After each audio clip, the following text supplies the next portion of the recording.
We're going to be covering the 2026 World Cup in a very unique way. This is not just a soccer show, it's entertainment, baby.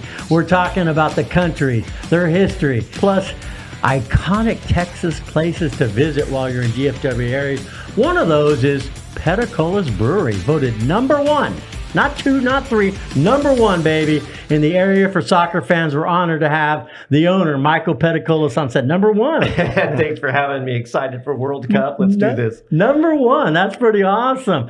And then we have Greg Wilson, but he's not Greg Wilson. He's famous, local, national. He's known as... I'm the wrecking ball, baby. Yeah. Watch out. You better get your head in the game, folks.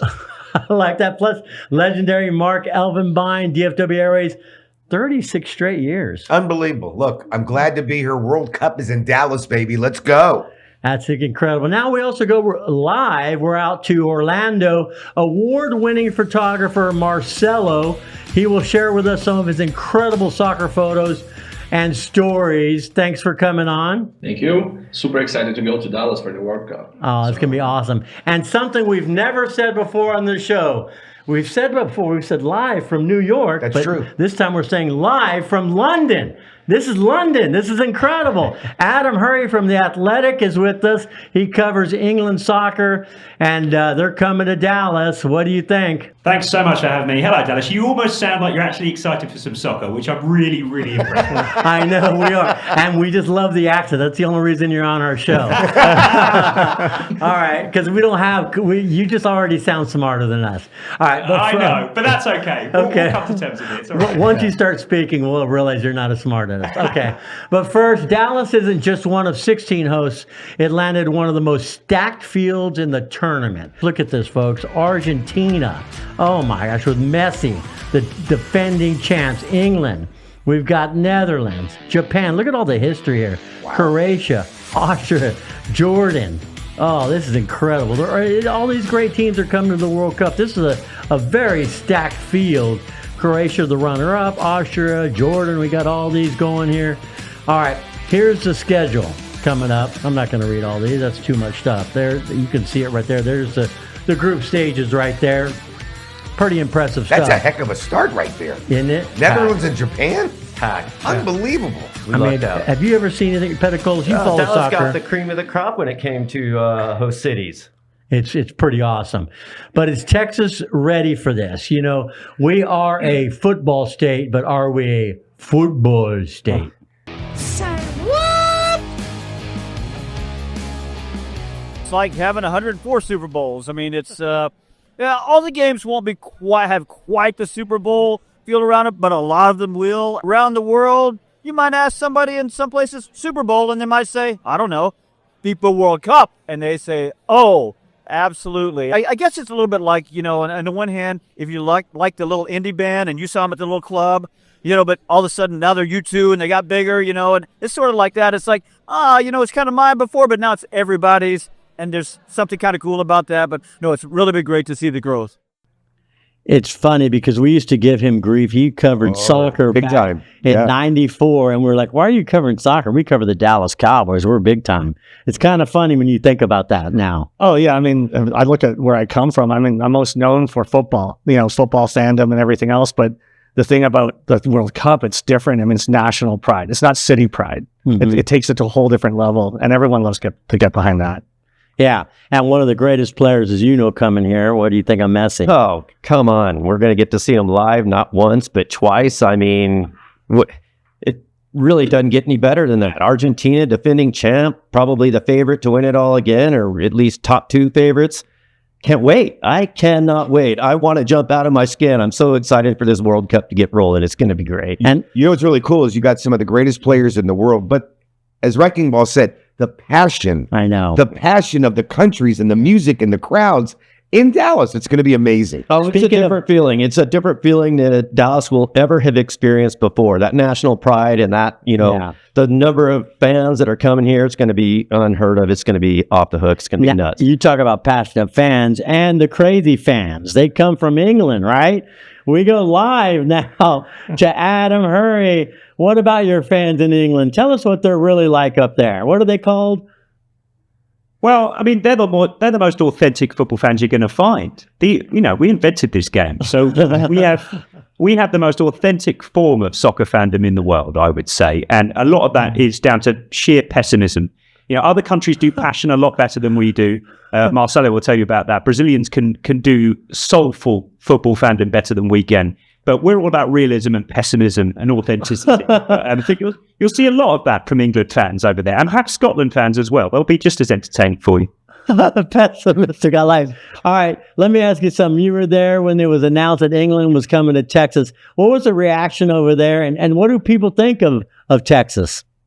I can tell you one thing that people think about Texas. It's very hot. So you better turn the air conditioning on in AT&T Stadium, which is a pretty amazing stadium. I will give it that. But if there's one thing that England footballers absolutely hate, playing in temperatures over about 80 degrees. So they're in trouble, perhaps. All right, Peticolas, you're going to talk a little bit more soccer. Ask him a question. Hey, Adam, I had a question for you.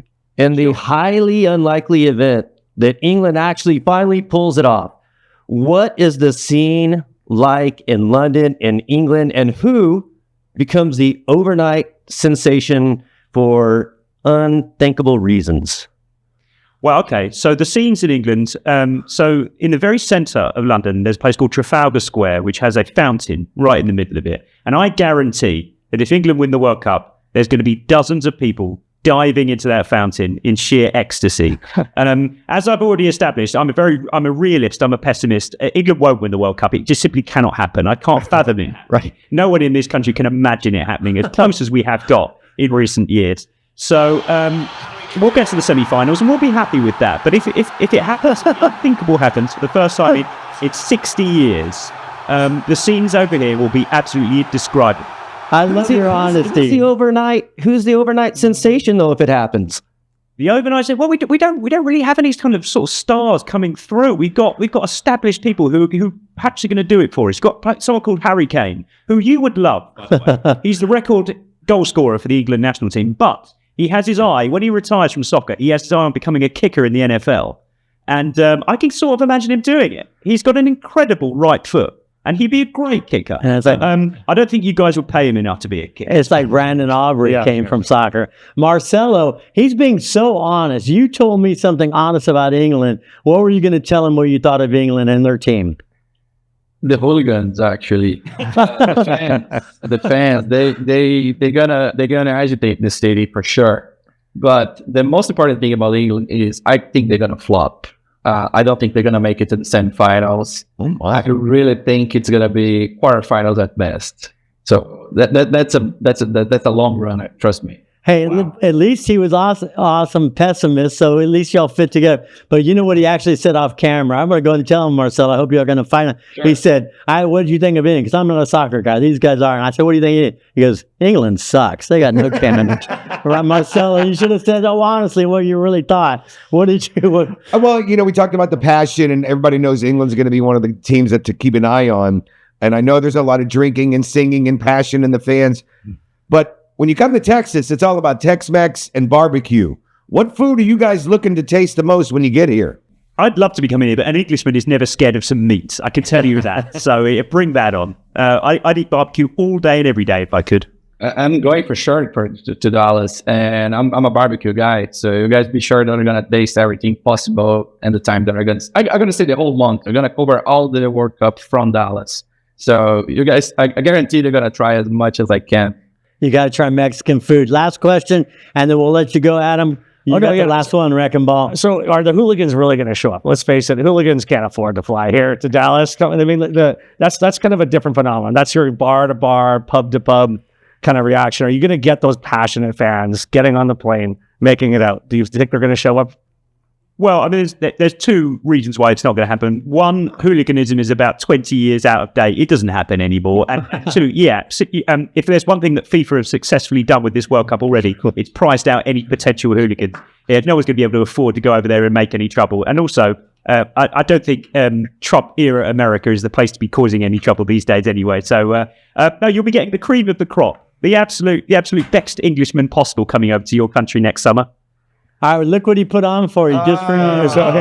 So Look at that. little known secret here, guys. I'm actually a dual You citizen. better have one from Brazil as well. Yeah. You look like Jude Bellingham. No, Very nice. I'm actually originally from Canada, so I'm part of the Commonwealth.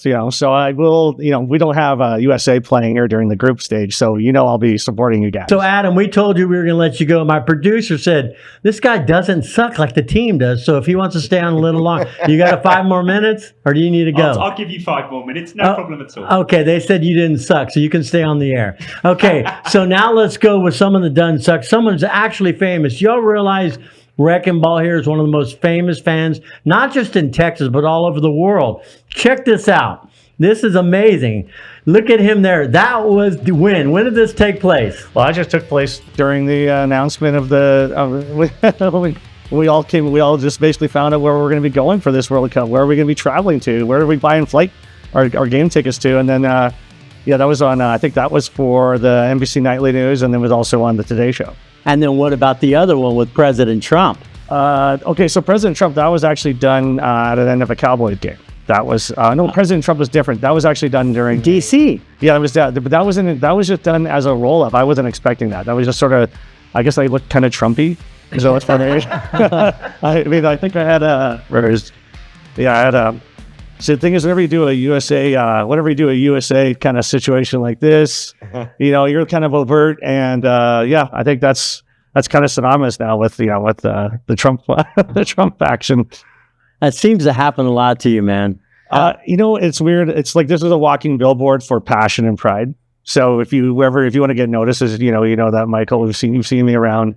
You just show up every time on TV. You're everywhere. Yeah, you kind of get noticed. My balls are everywhere. They're all over the internet. They're all over TV. So what do you got for Wrecking Ball? How he started? I'm just curious in terms of what do you watch for when you're watching the game? I mean, you're obviously Wrecking Ball. You wear the helmets and everything, and the passion that you bring. What are you looking for? So I've always said this: sports in general is the perfect vessel for creating memories. So for me, it's less about the game and more about who I'm with. Like, who am I sharing the experience with? My mother passed away from cancer, and one of our best memories are going to even the World Series or sporting events. And so even though she's passed, when I go to these events, that's who I think about. It's almost like it's a jarring memory. It's a beautiful experience. Let me ask you one last thing. What do you prefer, a great save or a great goal? A great goal. You get that corner shot like that.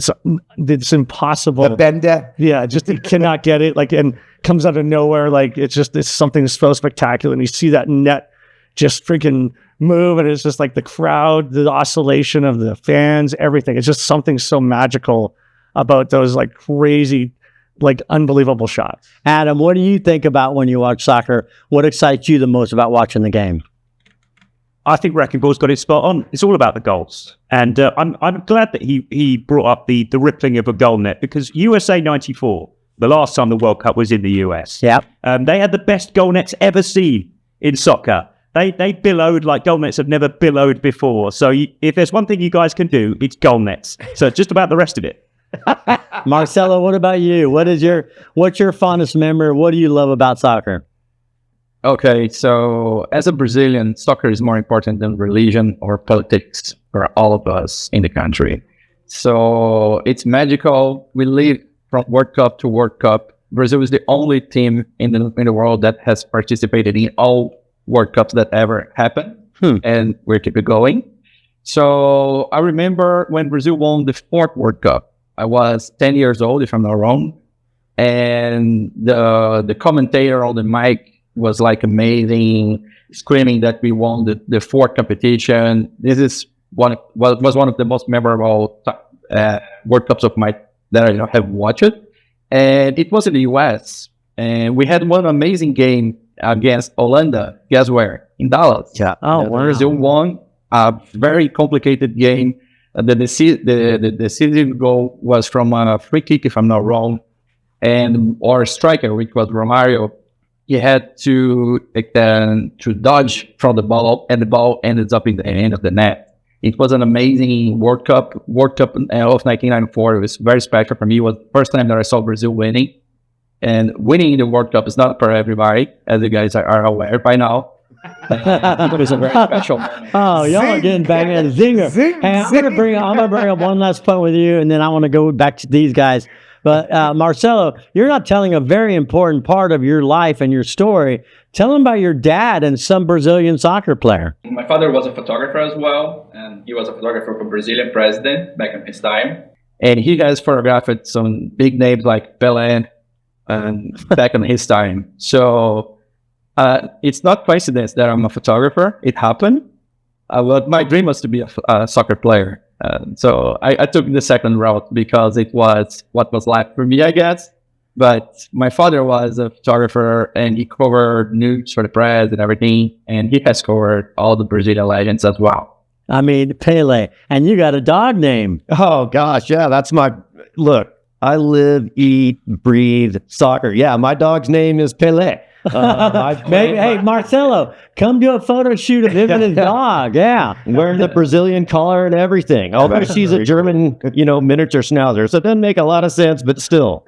You guys are sitting here next to each other. This is very awkward. You didn't realize this, but y'all knew each other beforehand. Look at this photo right here. What the heck? And now you're sitting. Y'all didn't know this, but y'all knew each other. What is this all about? Yeah, I mean, I met Wrecking Ball. I mean, Greg, I guess. Wrecking Ball. No, Wrecking Ball. Quite some time ago. It was 2014. It was a Brazilian World Cup, watching that match, and we had just started the brewery, and, like you said, you can't miss them, right? And so, met then, and I think that picture was taken at the Copa America that was last summer or summer before. Yeah, that's a picture with me. I'm Wrecking Ball, of course. That's my wife, Wrecking Wife.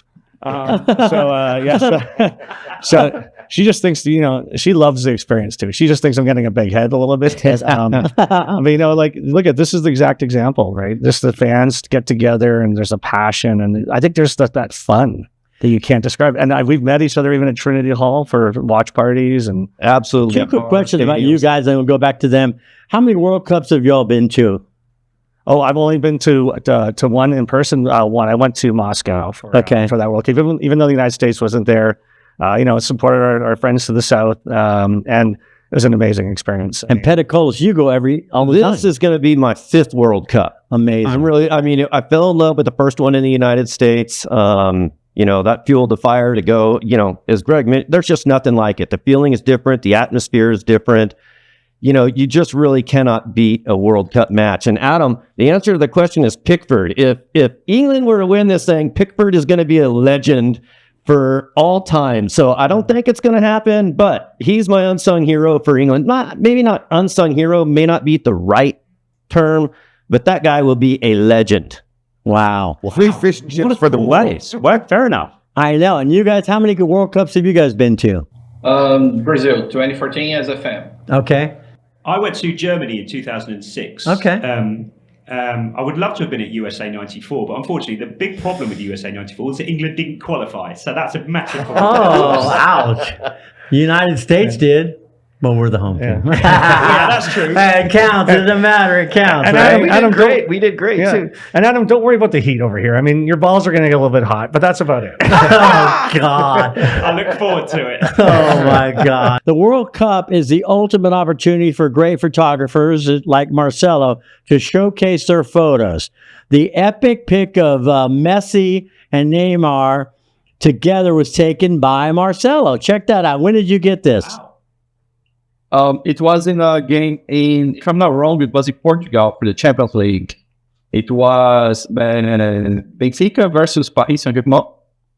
And this photo, it's interesting because each player is looking from different direction. And a little after this, each player took a different direction in their careers. Messi came to the US to play MLS for Inter Miami, and Neymar went for Saudi Arabia League, Al Hilal, and that split their parts. So this photo has some meaning. I mean, Marcelo is going to be on this show every week featuring one of his iconic images and talking about photography. But so far, your most famous photo is featured in our Picture Perfect.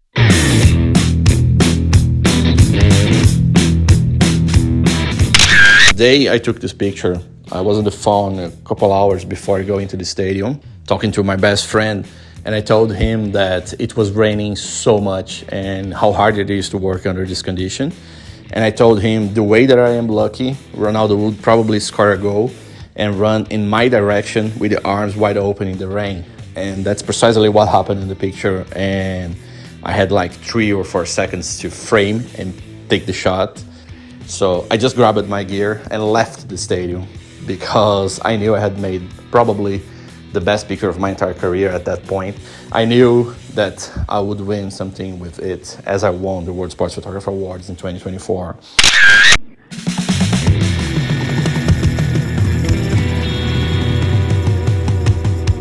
Marcelo, 2 things I love about that was, one, once you capture, you're like, screw the game, I'm out of here. You didn't even stay for the game, right? I was waiting for this moment as I had dreamed about it before. So the goal is where nobody's looking.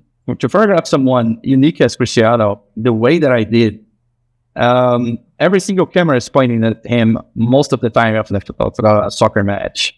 So I was lucky to nobody was there at that moment. And those are some of your photos right there, some of the ones you've captured. You've captured a lot. My ultimate goal was to photograph the Champions League and the World Cup. And it's going to be my first World Cup now in 2026.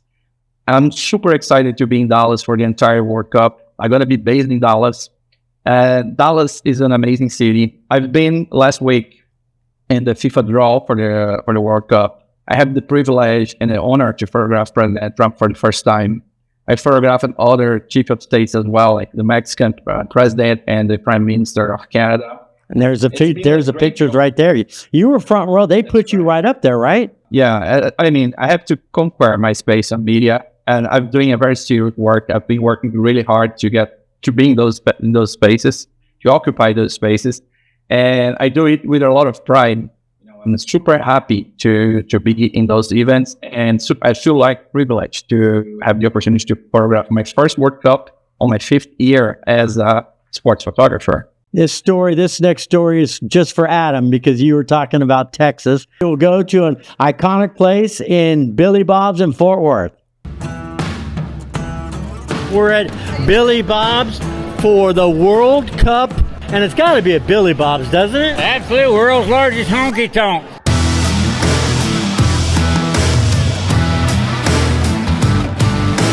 When people come from all over the world, they're coming from the World Cup, they think of Fort Worth, they think of Billy Bob's. How does that make you feel?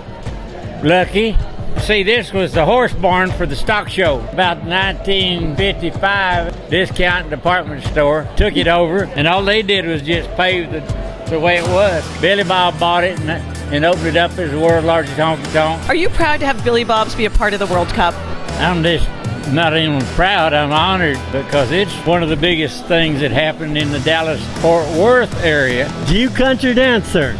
Two-stepping a little bit. Are you any good? I wouldn't say so, but good enough to have fun doing it. Nelly, compare the two. Which cowboy hat's better? Be honest. His. What? If you look around, there ain't no two exactly alike, especially with the old timers. The other old saying is, don't ever mess with my hat. I bought my first honky-tonk out there in 1974. The fights we put down was generally about somebody's hat. Don't ever touch a man's hat. That's right. Well, thank you, and I want to hang out with you later. Woo-ha! Everybody gets lucky every now and then.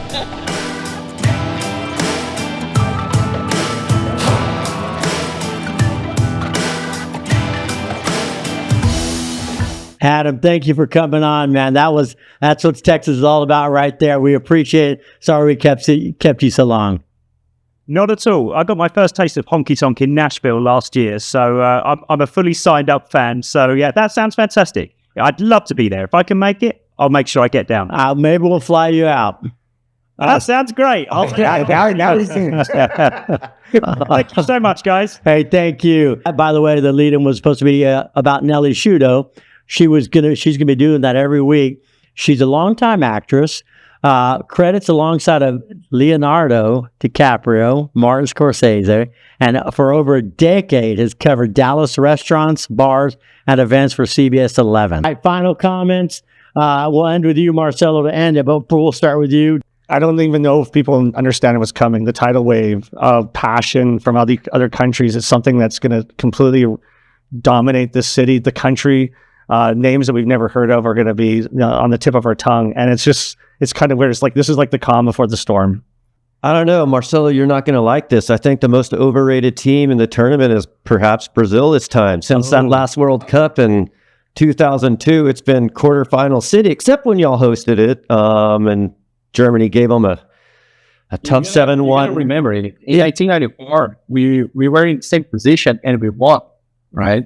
So I'm just going to remember, you guys, Brazil won Mexican World Cup and we won American World Cup. And right now, guess what? The World Cup is in Mexico and the U.S. Oh, there we go. And to get outside of it works for us. Yeah, right? That surprise team is going to be the United States of America. Having this tournament on home soil is going to, you think so? Today, potentially as far as they've ever been. I'm just excited because it's here, number one, but I agree with Wrecking Ball. I don't think people realize what's coming. Yeah. They hear about it, they know it's going to be amazing, but they don't understand the massive tidal wave of passion and money that's coming to DFW. I'll leave one thought. I could care less about all this crap. I want to rent my house on Airbnb, about $25,000 a week. It's all yours. Check us out, right? Come on, it's about money, baby. Check us out for soccer. Yeah, we love soccer. Well, we're not your house. That's a smart move. All right, guys, thanks for being on the show. We'll be actually at the Peticolas Brewery doing an exhibit with some of Marcelo's images. He's coming down, and people, all the soccer fans are going to come. They always come to your brewery, so it's going to be a great place to go see soccer. It's going to be insane. Mark, you're right. I mean, people, I'm shocked how little we hear about it right now. I've been thinking about it for 4 years since the announcement. And by the time summer gets here and gosh, all those people roll in, it is just going to be insanity. Thanks everyone for watching. Make sure to subscribe and watch our YouTube videos right there. Send them out, share them, comment, and love us because we love you back. See you later.